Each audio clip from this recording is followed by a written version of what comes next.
Cowboys making some news this weekend regarding the status of Ezekiel Elliott's contract extension. Zeke wants an extension sooner rather than later, but COO Stephen Jones said there isn't a timetable for it yet. Is there any reason not to sign Zeke to an extension this offseason? No, there's not a... Well, yeah, there's a reason, because you run out of money. And you don't have to. So I was going to say no, but yeah, there are some real legitimate reasons. And those reasons being Dak Prescott. Zeke is a better player, but Dak's more important. And where they come in as far as salary for Dak, you know, it's going to affect how they can move forward and affect Zeke and the rest of that roster. So it's not critical that they do it this year. The pressure was applied externally when Todd Gurley last year signed it. So, and he signed in that period where it was unprecedented. So then it became, wow, Zeke's going to want a contract. Todd Gurley got it at the same point of his career that Zeke's in now. After the third year as a first-round pick, where you have essentially a 5-year contract on the guy. He got his contract 3 years into his career, despite having one of those years be a bad year.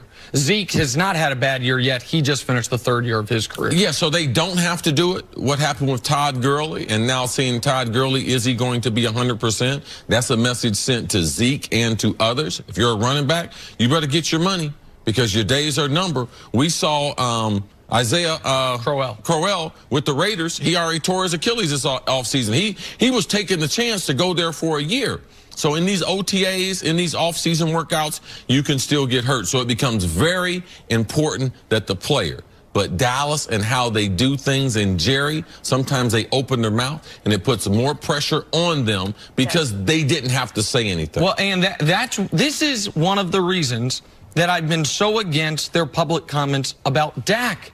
Because you've set yourself up to where you are going to pay Dak this offseason.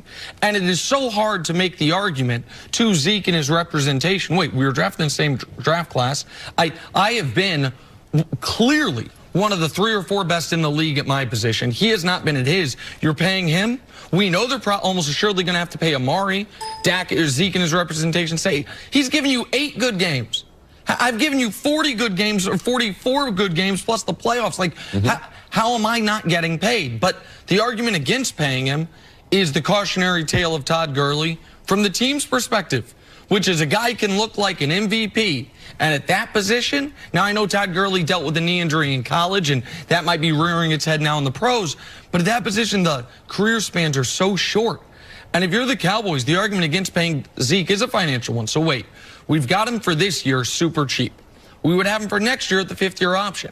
And unlike the quarterback position, the franchise tag for running backs is a bargain. It's a good number. There's not 5 running backs making big money. So we would have him for the next 3 years, guaranteed cheaply. A 4th year, if we wanted to franchise tag him a 2nd time, that would then get expensive. But how long do we think a running back's career is? We're now talking about year 6 and into year 7. So if they hadn't already let the horse out of the barn, so to speak, since we're talking the Cowboys on, we're going to pay everybody. Everybody's getting paid. We love our team. This is our core. Then I don't necessarily love how the Steelers do business always, but the Steelers wouldn't have been talking about this. No. The Patriots wouldn't have been talking about this.